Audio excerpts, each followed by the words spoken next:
the discussion we had in the Senate was rather subjective, especially paragraph 3. The idea being that if we're going to be expecting also staff to make those determinations, maybe those more subjective provisions in paragraph 3 are not appropriate anymore. And then we had some direction to management audit for the interim to sort of continue to study this topic and see how this may fit within their mission. So those are the differences we have before us. We've all talked about, what we need for the Senate to kind of come along with I think, the excellent amendments the House made. But so we'll open up to public comment. Anybody here want to testify? Okay, welcome.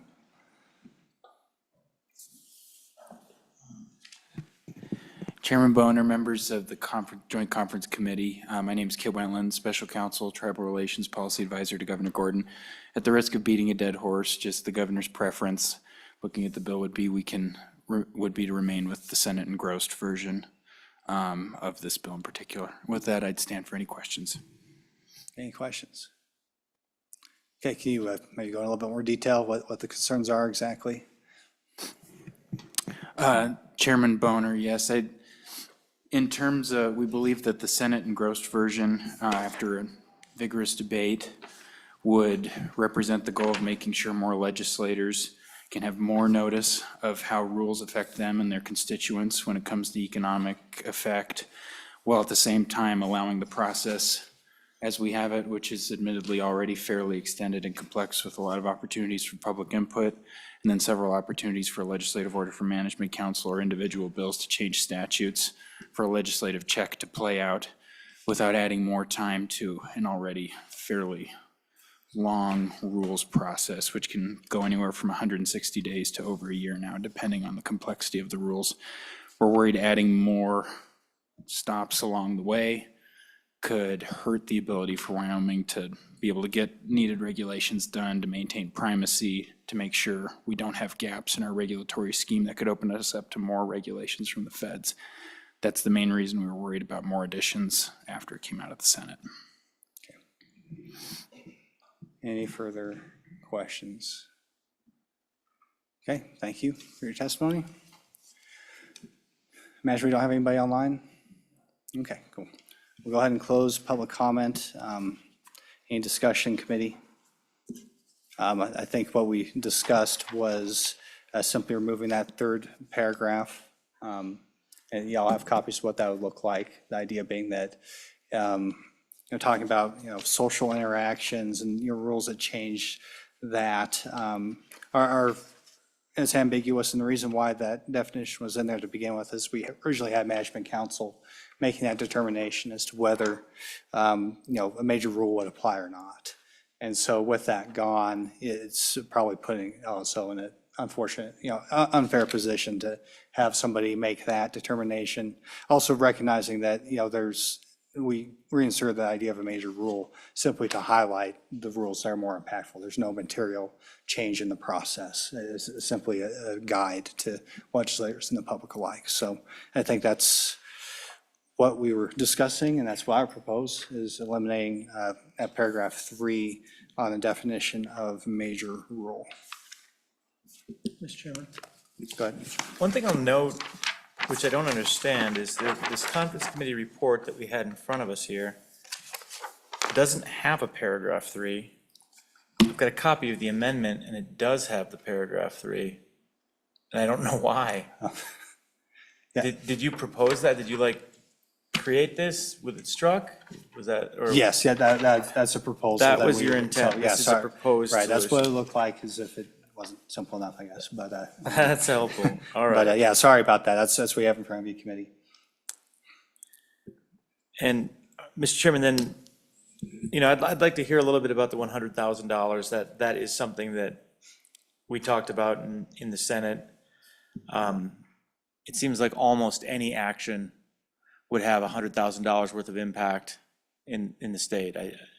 I just can't imagine promulgating rules that you couldn't come up with 100,000 impact. And to me, if we're going to have LSO staff go through the trouble of doing a full economic analysis and do a lot of additional work, I would think there would need to be an expectation of $1 million worth of impact, for example. And then the question is, do we keep the Romanet 2 paragraph, significant adverse effects on competition, employment, investment, which is more subjective? To me, it's a lot cleaner if we just go with an expected financial impact, or even if it was combined with the Romanet 2 in some way.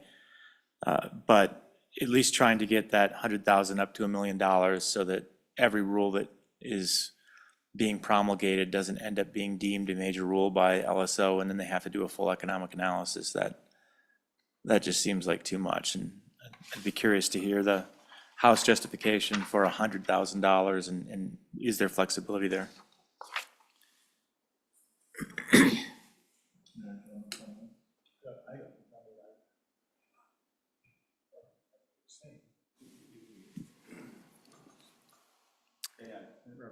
Yeah, Mr. Chairman, thank you. I believe this amendment was actually, that part of the amendment was actually brought forth by LSO. We didn't really have that much discussion around the $100,000 threshold or not. The Corporations Committee is one where there's only a handful of us that have even seen promulgated rules before. So that discussion didn't really take place. All right, and that was the original $100,000 that was in the bill to begin with. Kind of recognizing that, that's judging from other states that have implemented it, they're much larger economies, things like, I think in Kansas, Florida. And so, proportionally, it's kind of in line with what we know to work in other jurisdictions. And so that's why we picked that. And I do believe that there are some rules that will have no economic impact at all. Mr. Chairman? Yeah, go ahead. Are you saying that the other states used $100,000, that Kansas had $100,000? No, I'm saying that they were, 200,000, 300,000, but their economies are several times larger than ours. So it's a proportional number. But this is one job. What's that? $100,000 is one job. It's one job in any state. So if this affects one job in the state of Wyoming, then we're going to do a full economic analysis by LSO. I don't think linear scaling is an appropriate approach to it. I mean, either it's significant or it's not.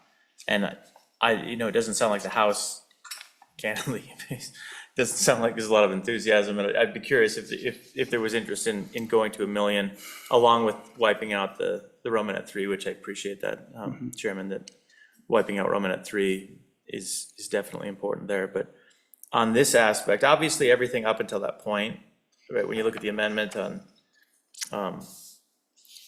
page 1 of the amendment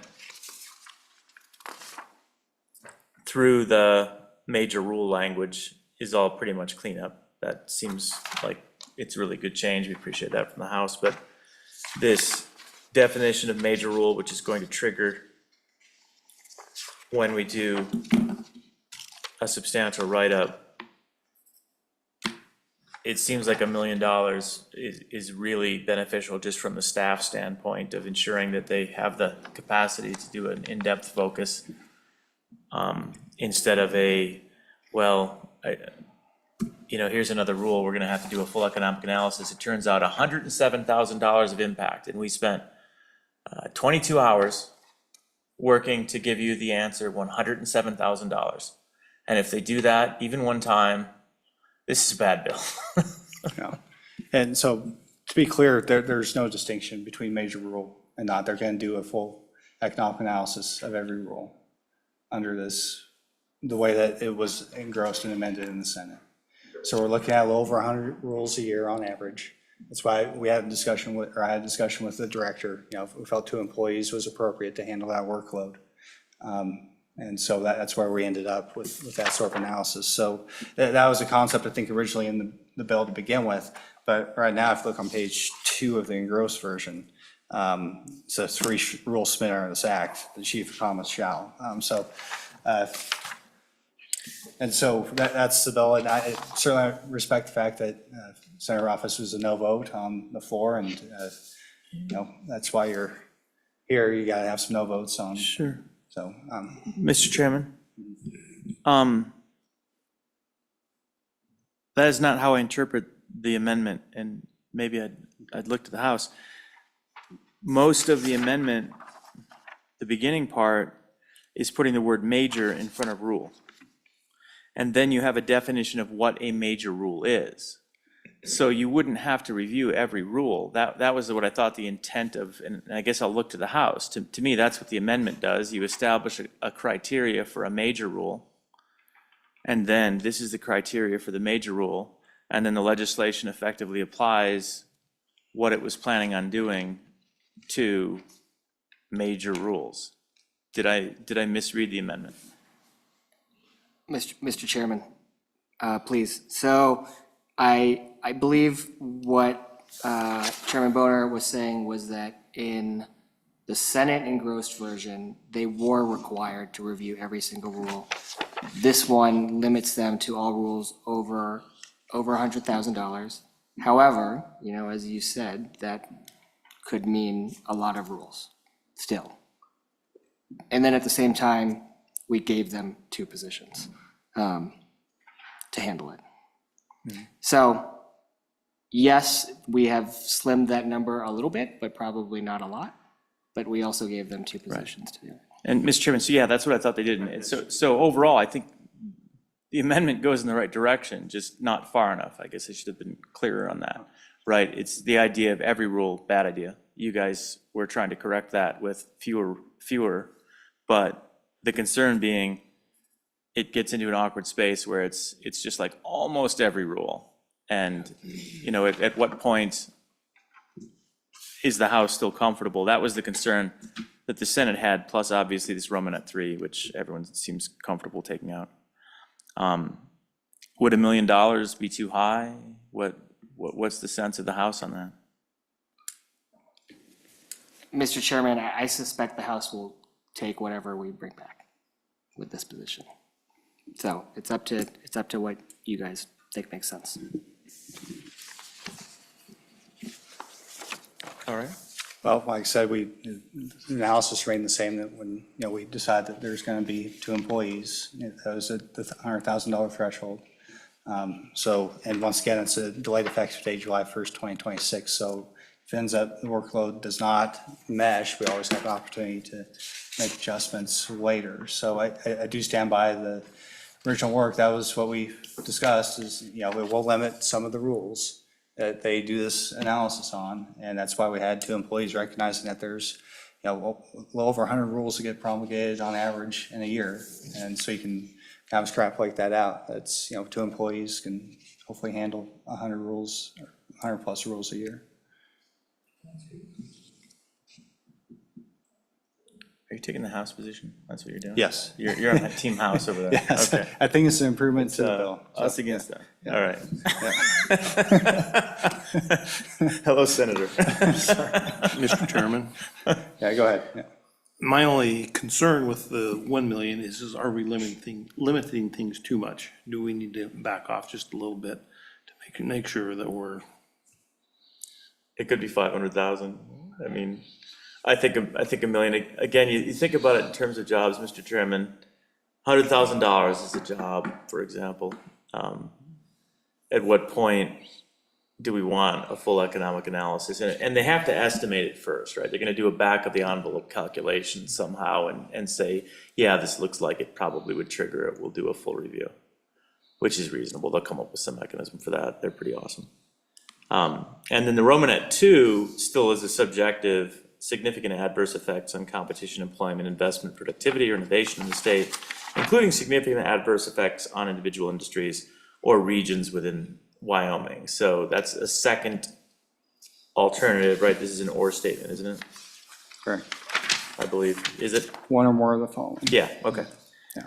So they can independently decide that the Romanet 2 hits if they think subjectively that it ends up being significant, so they could have a judgment call. You know, I'm not worried about it being $1 million when we promulgate rules. It should have a significant effect on the population for us to really be worried about it. And the intent of this bill is if there is a significant impact on the state, we should really know it and we should review the rules. So it seems reasonable that, we've got a $40 billion economy, 44, I think, $billion state economy. What's the effect size that would trigger significant or major rule instead of just any old rule? I don't know what you think, Senator Craigo. I feel like $1 million would be good. If you think $500,000 is better, I think at least that's on the right path. But I would prefer the 500,000, just to make sure it's opened up just a little more. what do you think? Mr. Chairman, I'm not sure it really matters because I think everything's gonna qualify for unless you get the number up there to something somewhat higher, I think your discussion regarding the size of our economy, I'm guessing probably any darn rule is gonna qualify. That's my guess. You said it best. 100,000 is one job, 500,000 is 5 jobs. Yeah. And most of our regulations that we're promulgating from our agencies are affecting a lot more than 5 jobs. So does it matter? I don't know. I agree with you that probably every rule is gonna qualify, but I believe that probably whether it's 100,000 or 500,000. I'm not arguing with you. Yeah. I think, No. I agree with your Yeah. sentiment and what Might you're be true. saying. I just don't know if any of those numbers are gonna be high enough to do what you're trying to do. Well, Mr. Chairman, I think about all the rules that relate to, say, school facilities, all of those would, like every one of them, I think gets into the tens of millions of dollars every time we change a rule in school facilities. Traditional education, if it's like on the content side, probably doesn't trigger this. Maybe even with 100,000, I'm not sure, but certainly wouldn't with $1 million. I guess it's gonna vary, maybe Department of Transportation rules, they might be triggering in the tens of millions also, so it's hard to say where we want to put that. But I do appreciate the fact that it's trying to narrow the scope, that's the House intent, is to make sure that we're not having to do every rule. That's a good approach. Okay, so I hear a motion on the, On that, I'd move to make it $1 million. okay, any discussion? All those in favor, say aye. Aye. Okay, okay, that looks like 4 then, for $1 million, Yeah, all right. okay? Mr. Chairman, I do have a question, and I'm sorry, you and I didn't talk about it because I hadn't read it before. The D paragraph I was getting into, which is the new addition in the amendment, it's on page 3 of the amendment. Looks like it's also on page 3 of the little proposal here. That's more or less effectively how it's done right now. So I was curious about a little background on the D paragraph. That's literally what we would do under the existing system, unless I'm missing something. So that's my question. Right, so what it did there is it basically bifurcated those two processes, made it very clear and separate. Management Council is still gonna go ahead and do their regular process that they do now. This would focus on these economic impact analysis and open up to every legislator, not just, and every member of the public too. So for now, we're looking to run those concurrently. And like I said, it's probably a subject of management audit looking at. But yeah, I think that's actually a pretty important part of what the House did and completely support it. What are your thoughts and motivation for it? Mr. Chairman, I think it caused no harm and it just created clarity, and I think it was fine language that allows people to know what they can what they can do. It doesn't limit them, and it's something they could already be doing already, and we could be doing that as Management Council, assigning a joint interim committee to do it. So I had no heartburn over that. Mr. Chairman, so Leader Yin, it's your understanding, the same as mine. This is literally exactly what exists right now as a process, right? Nothing new there? Mr. Chairman, I have no heartburn over the language, is what I would say. Mr. Chairman, I think in the existing statutes, it just says for the rule reviews, the only Management Council can sponsor a legislative order. Is that right? Yeah, but I don't know if that statute would really control over Senate and House rules. I don't think it would. I mean, I think anybody can bring legislation. That's what I would expect, yeah. Right, so I think what this really is just clarifying that if one of these economic analysis of the rules comes back and management council doesn't want to do to bring a legislative order, Yeah, any body or member of the legislature can. can do it. Uh-huh. Why, I guess to the House, why include management audit committee explicitly? Mr. Chairman, that's a drafting thing too. It's just because management audit committee is not it's not an It's joint not a interim joint committee. committee. We always refer to them, if you look at the other place in Title 28, remember when management council had that bill to talk about who could sponsor legislation? We spell out management council, management audit committee, joint interim. You do it the committee. same way? Yeah. Okay. And then also, management audit committee is going to take a role in this pursuant to Well, section 4 there. and Mr. Chairman, to the House side on that, and I know we discussed this a little bit. Section 4 calling out management audit committee presupposes that management audit committee is going to exist and do anything. We'll probably appoint those, but for the last couple of years, they haven't done anything. They haven't really met, and that was by management council decision. If this legislation passes as written, it sort of obligates the existence of a committee that we haven't even run in a few years. And I feel like, I don't know whether maybe that's the intent is, hey, we're definitely gonna have a management audit committee because they're gonna look at this.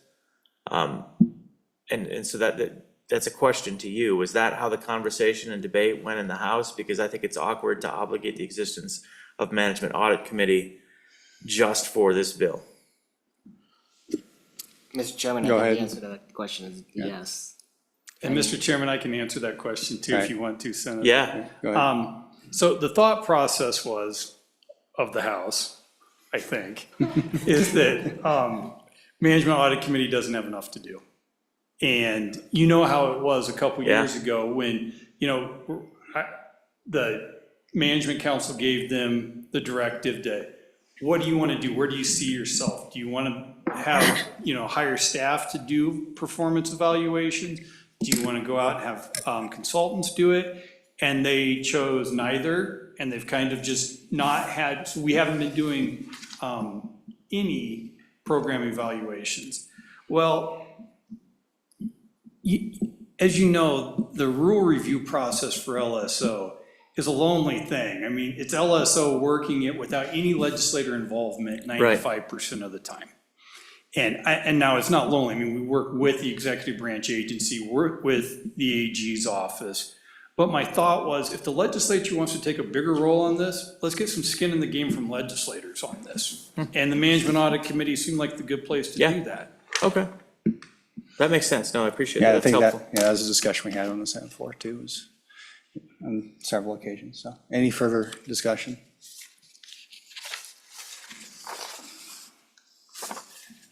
Okay, cool. So I think I'd entertain a motion to strike that paragraph 3. I don't think we did that officially. Yeah, so moved. So that's a motion to strike page 3, Romanet 3 at the top. Okay, any discussion on that one? It's not in there because it's already been struck. Okay, all those in favor say aye. Aye. Opposed say no. Okay, that motion carries. Any further discussion? Okay. I guess we'll just do a roll call. Okay, Yeah. that's right, okay. All those in favor, okay, so we got the then we do a amendments signature. that we just made, adjusting $100,000 in economic impact for a major rule to $1 million, striking paragraph 3 as part of the definition of major rule. So that's what we've done. Yes. Appreciate it. That's already off, right? That's not on my copy. Yeah, so that's just something I made that. Yeah, you don't reflected have, the it's not a real conversations. copy. Yeah, so that confused me for a Yeah, second too. sorry about Yep, that, but, Yep, yep. So that's what a concurrence report may look like if we vote yes. something like Okay, that. so, Yep, gotcha. okay, any further discussion or amendments?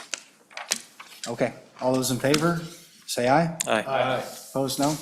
Okay, we'll get the conference report ready. and, Awesome. yeah, we all set, thanks to everybody. Thanks, everyone.